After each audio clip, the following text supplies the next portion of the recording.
High student, বোর্ডে যে প্রশ্নটা দেখতে পাচ্ছ সেটা মাধ্যমিক 2025 সালে এসেছিল। চলো এটা আমরা সমাধান করি। তো দেখো লেখা আছে সাইন থিটা প্লাস 30 ডিগ্রি সমান কস 15 ডিগ্রি হলে কস 2 থিটা এর মান কত। তাহলে আমরা লিখবো, দেখো সাইন থিটা প্লাস 30 ডিগ্রি সমান হচ্ছে কস 15 ডিগ্রি, বা দিয়ে লিখবো সাইন থিটা প্লাস 30 ডিগ্রি। কসকে আমরা সাইনে পরিণত করব কিভাবে, তো লিখবো সাইন 90 ডিগ্রি মাইনাস 15 ডিগ্রি। আমরা জানি সাইন 90 ডিগ্রি মাইনাস থিটা সমান হচ্ছে কস থিটা। বা দেখো সাইন সাইন হচ্ছে সেম উভয় দিকে, তাহলে লিখবো থিটা প্লাস 30 ডিগ্রি সমান হচ্ছে 90 ডিগ্রি মাইনাস হচ্ছে 15 ডিগ্রি।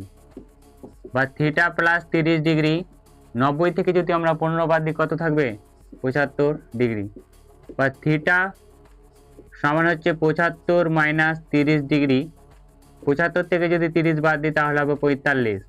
তাহলে আমাদের কস 2 থিটার মান নির্ণয় করতে বলেছে, তাহলে লিখবো যে কস 2 থিটা সমান হচ্ছে কস 2 গুণিত 45 ডিগ্রি সমান হচ্ছে কস 90 ডিগ্রি। কস 90 ডিগ্রির মান হচ্ছে 0। হাই স্টুডেন্ট, বোর্ডে যে প্রশ্নটা দেখতে পাচ্ছ সেটা মাধ্যমিক 2025 সালে এসেছিল। চলো এটা আমরা সমাধান করি। তো দেখো লেখা আছে সাইন থিটা প্লাস 30 ডিগ্রি সমান কস 15 ডিগ্রি হলে কস 2 থিটা এর মান কত। তাহলে আমরা লিখবো, দেখো সাইন থিটা প্লাস 30 ডিগ্রি সমান হচ্ছে কস 15 ডিগ্রি, বা দিয়ে লিখবো সাইন থিটা প্লাস 30 ডিগ্রি। কসকে আমরা সাইনে পরিণত করব কিভাবে, তো লিখবো সাইন 90 ডিগ্রি মাইনাস 15 ডিগ্রি। আমরা জানি সাইন 90 ডিগ্রি মাইনাস থিটা সমান হচ্ছে কস থিটা।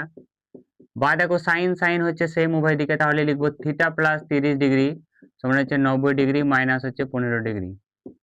বা থিটা প্লাস 30 ডিগ্রি, 90 থেকে যদি আমরা 15 বাদ দিই কত থাকবে, 75 ডিগ্রি।